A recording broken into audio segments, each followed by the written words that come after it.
Good evening, everyone, and welcome to another Friday Night Live discussion.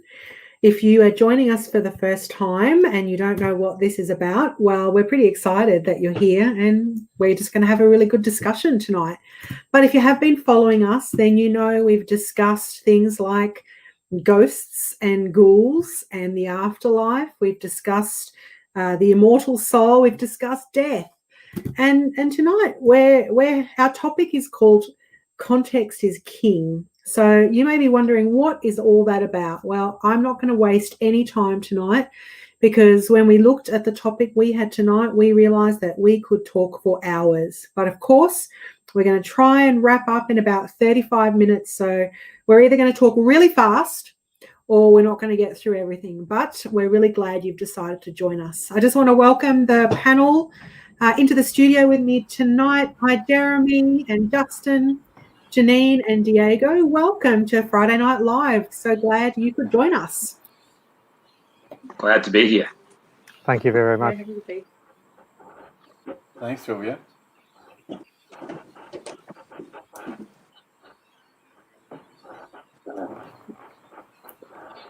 So I'm gonna jump straight into it.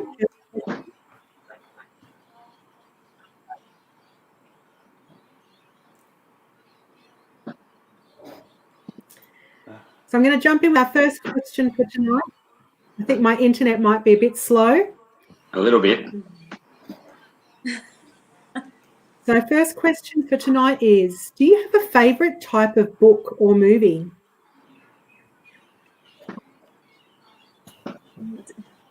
Definitely.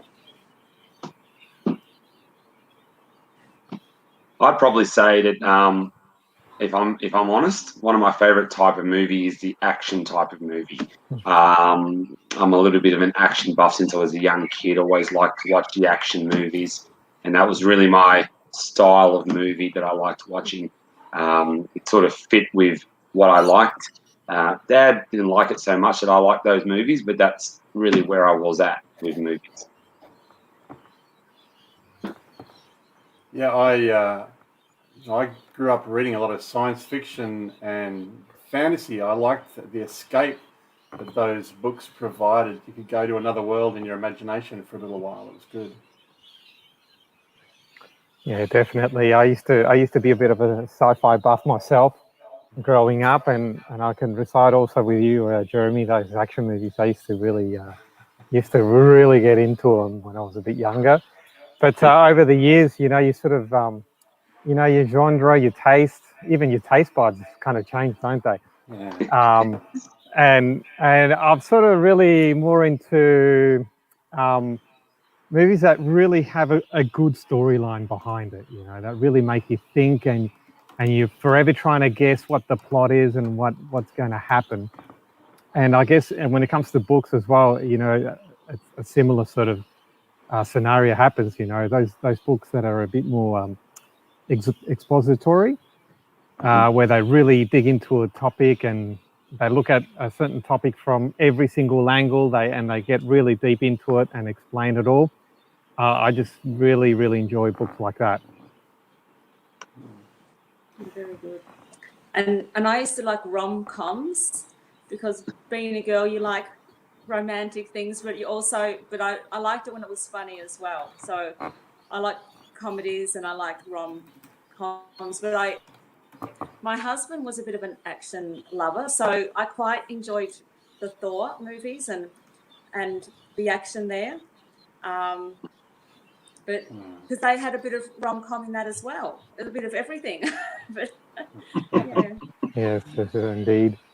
And I don't know about you guys, but at our household we used to have to take turns. It was back in the day when it was just the two of us, just a married couple and no other commitments. It was every Saturday night was probably a movie, but it was it's my turn and then it's your turn and so forth. So yes, I would have to sit through the romantic comedies, and my wife would have to sit through the action movies. So sorry, team, my internet decided to just die as we began then, but it All sounds good. like you hit the ground running with the first question. So shall I throw to the next question, the second question? Yeah, So let's do it. I'm part of a book club, and this is why I have this question for you. It's inspired by one of our book club members who happens to read usually the first chapter, and then she'll read the last chapter to decide whether she wants to read the book. But very often she's very confused about what has happened in that book. So I don't know, have you ever done that? Have you ever just read the last chapter of a book and then thought to yourself, oh, this is rubbish, I don't know what's going on? Yeah, all the time. I couldn't do it myself. Cool. Yeah, I if I can't. didn't like the ending, I wasn't going to begin with it. Look, I've ruined too many books by doing that, though. I think the last one that I did it with was a book called When Breath Becomes Air, a very serious, dramatic book. And I'm like, oh, look, it was really gut-wrenching. I'm like, I can't put up with the tension. I need to find out what happens at the end. So I read the last chapter and immediately just put the book down because I didn't need to read anything else. I got to the end and it just didn't make any sense, but I'd ruined the rest of the book for myself. Yeah, look, Jeremy? Yeah, I mean, for me, when I remember doing that in school because sometimes you were forced to read books in school, and you know what? I tried to sort of skip it to see if I could sort of read a few things at the start and read the end, and I sort of completely lost context of what was going on in the book. So I sort of knew what was happening at the end. I knew what happened sort of at the start, but then I couldn't establish why that happened.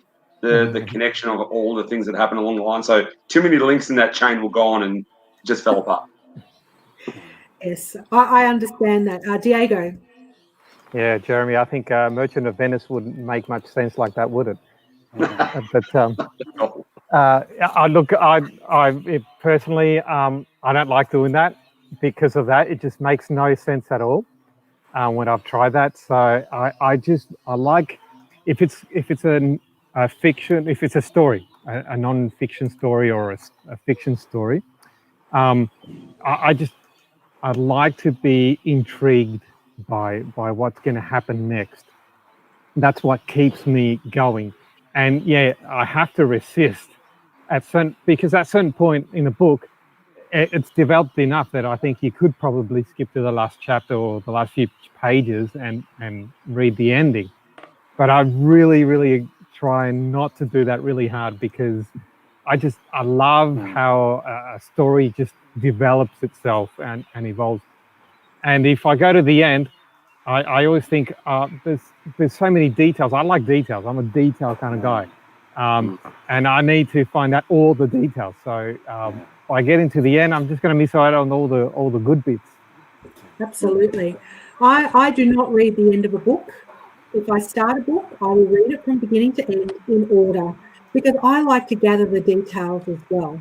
I don't want to miss anything and I don't want to misunderstand the plot or the storyline. And so I want to read from chapter 1 through to the end and try and understand what I'm reading. I didn't get a chance to speak to genre myself, but what I love is that I love to read widely, and of course I have my favourite genres. But what I love about when you are really familiar with certain genres is you kind of understand the writing style or you get into the mode of thinking in that world that you've entered. And so an example for me was the first time I read a Jane Austen novel. And I had to kind of put on different goggles almost to read that book because it was written in different language and the style was quite different to say, a fantasy novel I might have written or a thriller or a crime story. And so every time I pick up a book, it's like, all right, what sort of story am I reading? Let me think about that story. And then, I like to read it in order so that it makes sense. Now, I agree with that. I don't know if you've ever considered that the Bible actually has different genres within it. We sometimes think of the Bible and we go, the Bible, it's one book. But actually, of course, it's not one book. It's actually 66 books.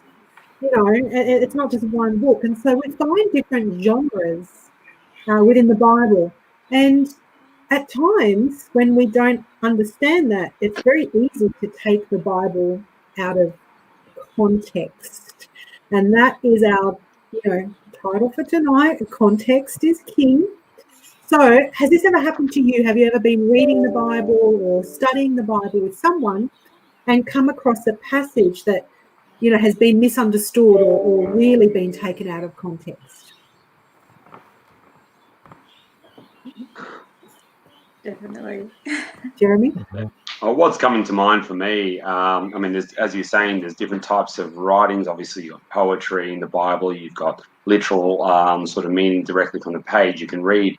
But then there's apocalyptic sort of writings, like prophecy writings. And just coming to mind is a chapter in Daniel chapter 7, that has all these beasts and strange things with wings and ribs in the mouth. And I mean, if you get a chance to read Daniel 7, go ahead. And if you read it as a literal understanding, like you just read the stuff off the page, you can get a little bit of a strange and skewed view of what it all means. And I've had discussions on that particular chapter with many different people who have taken it from many different angles, and so hence the context of what's being discussed is really, really important there. For sure. Diego? Yeah, I look, there's probably definitely prophecies, like you said, those books in the Bible that are dealing with more symbolic emblems and things like that, can be easily taken out of context. But I've also noticed that even when we read a story in the Bible, we have to put that story in the historical context, in the cultural context that it happened. I think of, for example, all the Mosaic laws that were given to God from God to Moses for the Israelites to follow. And you'll probably, or at least I have found that if you take that literally, and that's where probably a lot of people can stumble. They look at God as an evil God, as a barbaric God, giving out all these laws. Laws that if someone kills someone from your family, you can go and kill someone from their family. Or if you kill someone by accident, you can go and hide in a city. But if family members catch up to you before then, they get to kill you, and things like that, and even just body cleansing and things like that. They just look like such barbaric laws. So if we don't put that into the context, the cultural and historical context, they just seem ludicrous to us today in Australia and Melbourne in 2020. Thanks, Diego. Well, for me, I often think we don't think of the Bible as containing poetry, and yet we have vast amounts of scripture that is incredibly poetic. You see metaphors and similes, and when we read the four corners of the earth, if we take that literally, we have a picture of earth that's not really what the author is describing. He's using poetic language. But yeah, I think I love the poetry in the Bible, and I love that when I read it, it's creative and it's beautiful, and it's a picture of a creative God, creative mind. But poetry is not meant to be taken literally. Absolutely. Yeah, no, that's true. When you read something like the Song of Solomon's, and it's filled with this figurative language and descriptive language of each other, this man and this woman. Your eyes are doves. It doesn't say that they're like doves, but obviously he doesn't mean that her eyes are literal doves in her face. So, yeah, if you try and take it all literally, you're going to be confused. That's an interesting picture you put in my mind, Justin. Thank you.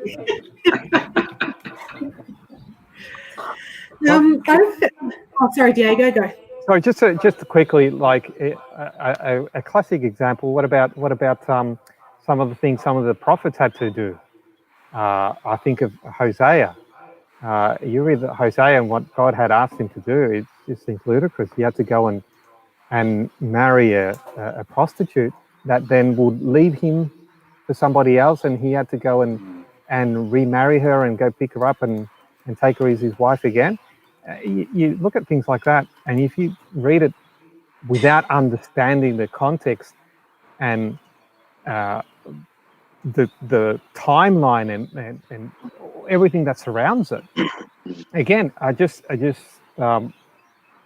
seems really farcical what God's doing, and he just looks like a cruel God that just wants to use us as pawns for his joy. Mm. Yeah. Well, over the past few weeks, as I mentioned in our intro, we've talked about death and immortality, the immortal soul, what the Bible has to say about those things. We've talked about the afterlife, and we've talked particularly on how the Bible describes death. Our last chat was on how the Bible describes death as sleep. Now, we've looked at passages that support these views in our discussion, but tonight we want to look at a couple of passages which I don't want to say seem to contradict what we've been saying, but they seem to offer a different picture on what we've been saying. And so I thought we could discuss a couple of these passages and see how, I guess, context and genre could help us to understand things that sometimes we struggle to understand. We've already touched on when we look at things and we don't understand historical, what was going on in history at that time, or what was happening at that time, or what kind of language is being used, how we can get a little muddled. Well, we're going to look at two passages today which are used quite regularly and also cause a great amount of confusion. So the first one I thought we could talk about is Luke chapter 16, verses 19 to 31. Now, I'm more than happy to pop that text up on the screen so we can see it. But I want to open up the discussion on this particular passage. I'll put it up on the screen, which means we need to hear for a moment, but we're still here in the background. So we've got Luke 16, verses 19 to 31. Would somebody like to speak to this, open up the discussion on this particular passage? I'll start, Sylvia. It was when I read this particular, one of the things that's most important and perhaps becomes a talking point first when people read this is, are we talking about a literal story here of a rich man and a man named Lazarus and Abraham and so on, or is this a parable? And I think this comes to the root of what is going on and this context that we're talking about. And I think ultimately, like we're talking about context before, this particular story, if you like, starts back in Luke chapter 15. Now, we're not going to go through all of Luke chapter 15, but in Luke chapter 15, verse 1, it actually says there that Jesus is with tax collectors and sinners. They were all gathering around to hear him, and also the Pharisees and teachers of the law were there. And then he starts with these parables. The first one's the parable of the lost coin. The next one's a parable of the lost son, and I'll just mention what he says there. Jesus continues that there was a man had two sons. That's the start of the parable of the lost son. The next one is the parable of the shrewd manager, and it goes, there was a rich man whose manager. It starts that way. Then, of course, you have a bit of a discourse, and you come to the rich man and Lazarus, and it starts with, there was a rich man. Okay, and so you have this this going on. I mean, look, I could go into a lot more detail than that, but if you go back to chapter 15, you'll find that Jesus is sort of talking to all of the groups that he's with, bit by bit. He wants to connect with them and help them to understand. Like the tax collectors would have been the lost coins, and the lost son. This feeling of not belonging. And then, of course, he then comes and talks to the Pharisees. So there's a bit of context there that I find you need to look at when you look at this particular story. Thanks, Jeremy. That's really an important point that you make, that, where it's placed, that it's following a series of parables that Jesus has been teaching the crowds with. And it begins like those other parables. There was a rich man. Yeah. Other comments? Yep, Justin? This is really interesting because, when you look at, I guess, people who take this story literally, I've seen some incredible maps that have been drawn of the underworld that have to be kind of created for this sort of situation. And so they have this literal picture of the earth, and underground they say there's a little pocket somewhere where the Sheol, where some of the dead are, and there's like a wall, and on the other side is the bosom of Abraham. And they say it's a real place. If we could drill down into the earth, they say we could find this place. And yeah, this kind of mental gymnastics we have to do to prove this. It means that it's much more sense to make it a parable. Yeah. Diego, I think I saw your hand as well. Yeah, I like to take a larger picture and sort of step back and see the greater picture as well with everything that we look at, and in particularly in the Bible, we have to, as we say, put it in context. And we have to understand, first of all, the one of the purposes that Jesus had when he came to earth and lived with us as humans. And one of the things he was trying to achieve was there was a misrepresentation of his father's name. If we go all the way back to Genesis chapter 3, there was a challenge, and we could easily say there was a lie about the character of God. And when Jesus came to do this, when he came to earth, he one of his purposes was to actually demonstrate the true character of God. And he did that through many parables or many stories to sort of teach what his father is all about, what his father's kingdom is all about. And this is another example, like you said, Jeremy. He's just trying to reach out to people at that moment, at that time, in a context that they would understand. It's not how can it be that Jesus spoke about in parables and in stories, teaching certain things, and as you said, Jeremy, leading up to this, and in general, in his ministry, it was all about parables and stories, teaching. But then, yet all of a sudden, we grab one little story to try and probably fabricate is not the right word, but to kind of maybe justify our beliefs, rather than, so it's taken out of context rather than being put into context. Janine? Yeah, I did like Jeremy did, and I went back to chapter 15 and noticed that the Pharisees, they drew near and they were kind of grumbling about, oh, this man's eating with sinners. So Jesus could see from the onset he had a pretty tough crowd. And so because he had a tough crowd, he couldn't just come out and call a spade, because they just would have, they couldn't handle it, basically. So he had to do what I call a Nathan. Just like Nathan had to deliver the information to the king, David, he couldn't tell him straight out. David would have been on the defense. He had to tell him in like a parable. And the fact that it actually says it's a parable, so it says, so he spoke to them in parables. You know that it's not a real thing. You know it actually is a parable.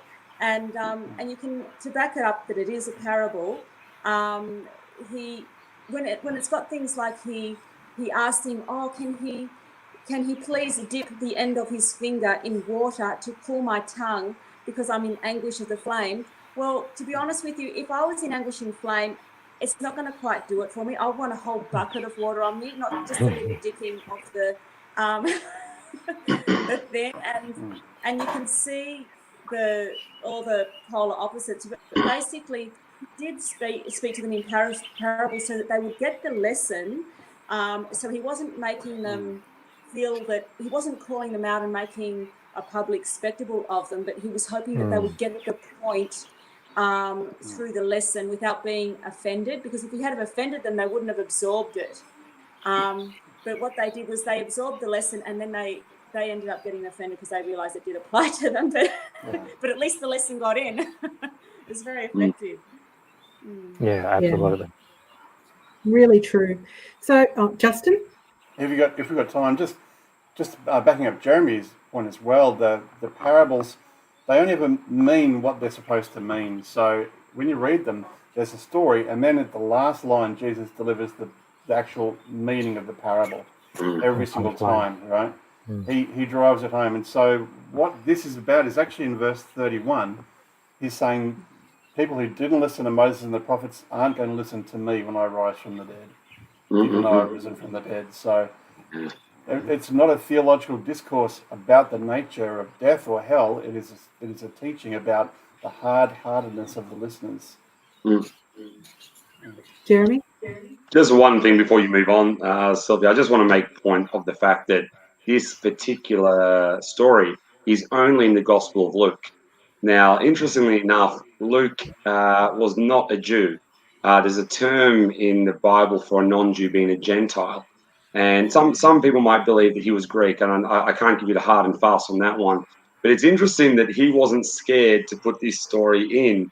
Now, those of you who know what Greek mythology or Greek belief is regarding death will get a bit of an idea. And interestingly enough, I'm not sure if we'll get there, but some people may not realize that the Pharisees of the day also had a different belief when it came to the afterlife. And some of that had been skewed by previous things. So we might get to that a bit later on, but we'll see how we go. Thanks, Jeremy. Yeah, I think what's really interesting in this story is, for me, it's a reminder that when we are wearing the wrong glasses, we don't see clearly. I had an experience last year or the year before. I had decided that I wasn't going to preach from my laptop that particular week. I was going to preach straight from my Bible. I had some notes in there, and I was going to do it without my big notes.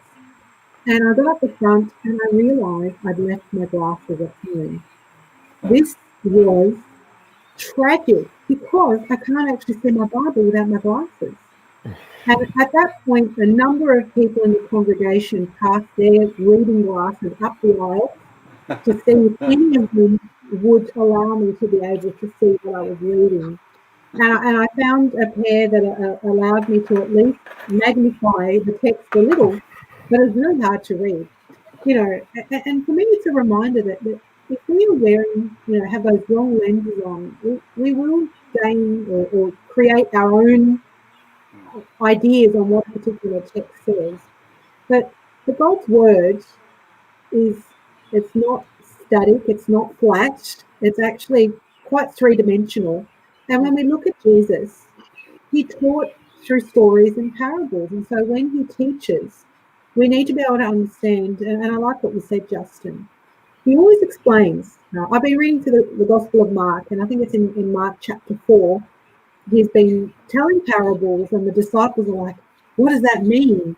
And and Jesus says, to you, the secrets of the kingdom have been opened, but to everyone else, I will teach in parables. And seeing they may, or was it, looking they may not see, and hearing they may not understand. And so, Jesus himself says that he will teach in parables. Sorry, Diego, I saw your hand as well.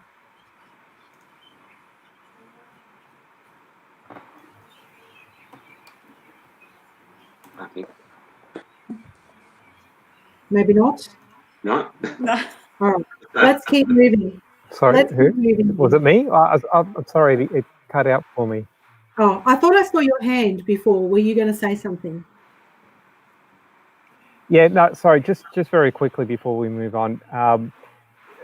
I when it comes to, in particular, when it comes to reading the Bible, because it can seem a bit daunting and complex at times. I'd like to sort of set the base of certain things. And one of them is, 1 John chapter 4, where it says that God is love. That is my base to approaching the Bible. That is my first building block to it. And then the other one is that then there are grand narrative themes interwoven into the Bible. Yeah, we talked about being a compilation of 66 books, beg your pardon, which are written over thousands of years with many different authors. Yet there are narrative themes interwoven into the Bible. And if we pay attention, we can actually find these interwoven themes that just run right from one end to the other.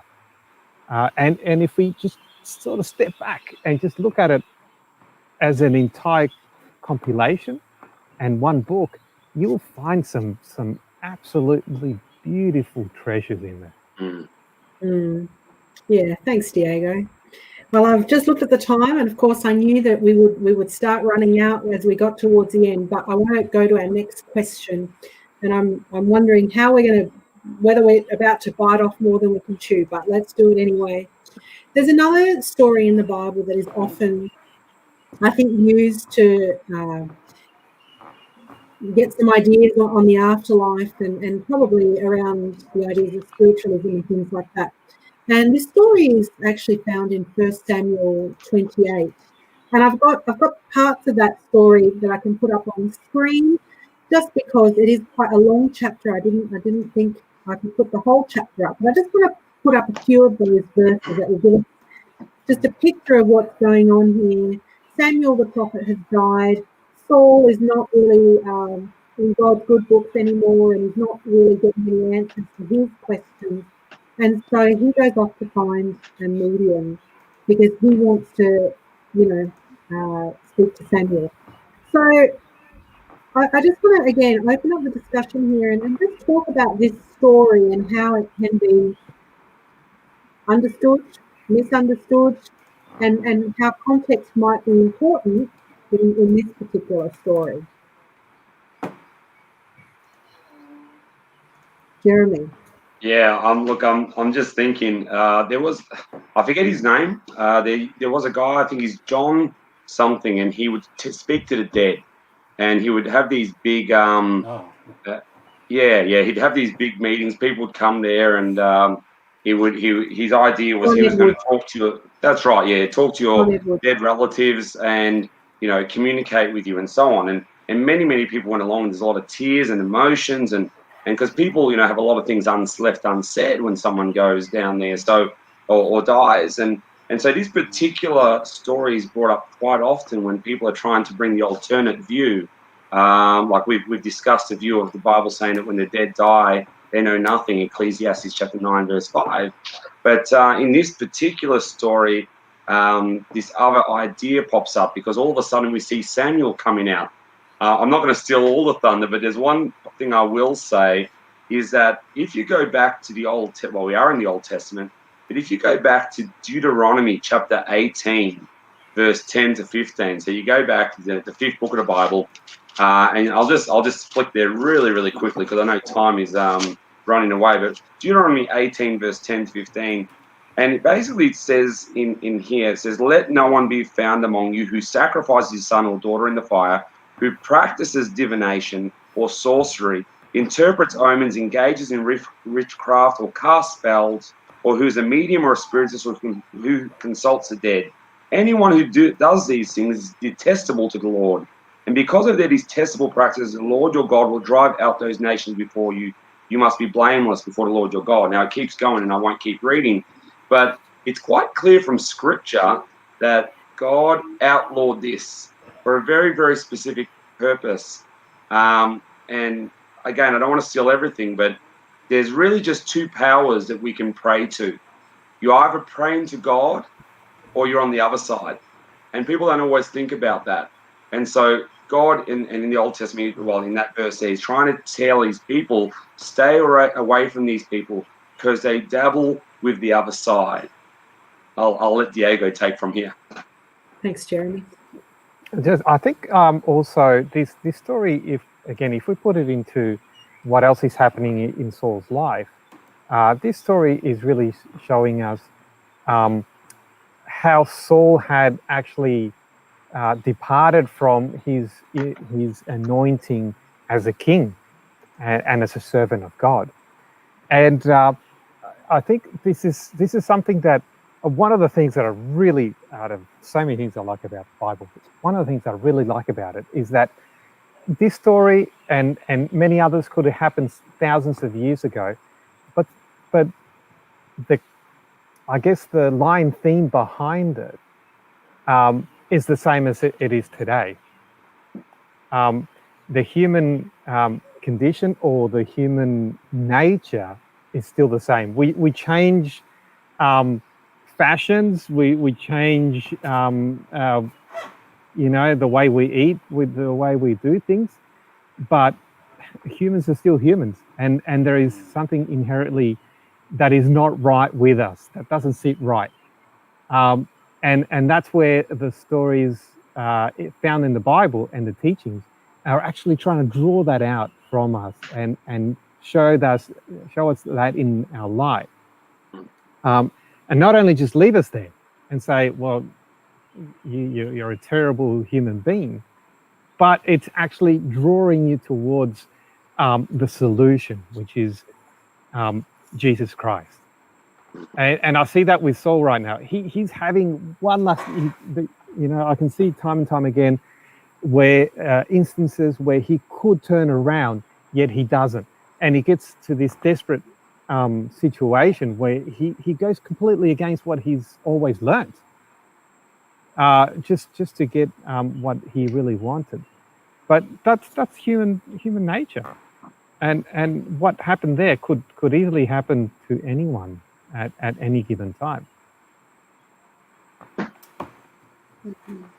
Justin? Yeah, it's an interesting story, isn't it? But I guess things that we don't often notice when we look at it is the theme of deception. Saul goes disguised to see this witch. And I guess something that was interesting to me is that he doesn't actually see the spirit. He has to ask her who she sees. And so, there's not a host of witnesses. It's only her reporting what she is seeing. And she's realized that it's Saul, and she's cried out because, I'm in trouble. As Jeremy pointed out, there's laws, I'm going to get killed here. And so, the whole thing, we might imagine in our mind that Saul saw this apparition, but he didn't. You can see that he had to ask her in verse 13, what do you see? And the woman said, I see a ghostly figure coming up out of the earth. So it's plain that he didn't really see anything. Then the words that she says, that Samuel says, they're really an echo of 1 Samuel 15. And if you've read the context, you'll see that the quote that she gives about the kingdom being torn from him is pretty much word for word. So this is no new supernatural knowledge that this witch is coming with. She's deceiving Saul in an attempt to preserve her own life. It's such a good point, Justin. Thank you. Jillian? And you can tell that just because it says something in one section of the Bible, it gives one account of it. But if you go to First Chronicles, chapter 10, verse 13, it actually says, "So Saul died for his unfaithfulness, and also because he consulted a medium for guidance." So Chronicles give a different account to what it says in First Samuel. It gives the reason, the behind the scenes reason, and it's always good to take that into account. And also you've got other parts in the Bible which would seem to contradict it, but it doesn't. It gives more information. It actually says that in Revelation chapter 16, it says that they are spirits of devils working miracles, and that they go out to deceive the kings of the earth. Nancy Reagan, that she was consulting with mediums, but was she, and spirits, but who was really guiding them? It says, the Bible reveals that they are spirits of devils working miracles, and she's not only kings of the earth, but maybe even presidents and presidents' wives as well. And it actually says in also Revelation 1, it says that that Jesus, he is the one that lives, and he was dead, and behold, I'm alive forevermore. And he is the only one that has the keys of hell and of death. So not a medium, no. God is the ruler over all prince and principalities and everything else. We do know that the devil deceived a third of the angels in heaven with his lies when he cast, he deceived a third of the angels, and where are they all? They're bound to earth. So they've been quite busy, and they can appear as an angel of light, and they can even other objects as well. So yeah, they're pretty. All right, Jeremy, I'm going to make your comment the last comment for now, because we're out. Well, I know time's run out, but we're just going to the text again in 1 Samuel 28, because that's what we're looking at. You notice in verse 6, it says, he inquired of the Lord, but the Lord did not answer him by dreams or Urim or prophets. Then in verse 7, it says, Saul then said to his attendants, find me a woman who is a medium so I may inquire of her. So going back to my point, there's only two sides. He first inquired of God. God did not answer. So without being too blunt, he went to the devil. Now, if you look at verse 13 and 14, which Justin mentioned earlier, you notice that in verse 13, it says, I see a spirit. If it's New International, if it's King James, it will say, I see the gods coming up from the earth, from the ground. Now, look, I might be mistaken, but heaven's up there, not under the ground.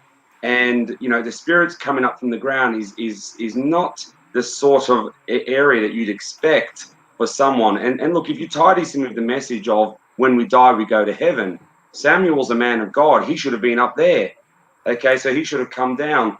And look, we did read a verse in one of our studies not so long ago, which was in 1 Thessalonians 4:16-18. It says, for the Lord himself will come down from heaven with his angels. If you read those verses, he comes down with his angels from heaven. So something coming out of the earth should tell us it's not God. It's something altogether different. Thanks, Jeremy. And panel, thank you so much.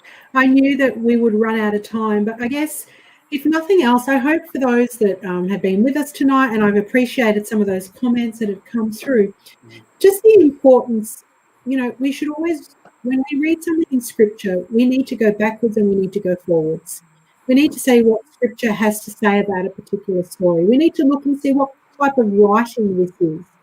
Because if we just read it at face value, I think we get ourselves in a lot of trouble. We start misunderstanding and misrepresenting who God is. I really appreciated the conversation tonight. So again, a big thank you to all of you. And for those who are watching with us live, thanks so much. For those who might stumble across us later, we hope that you enjoyed the conversation.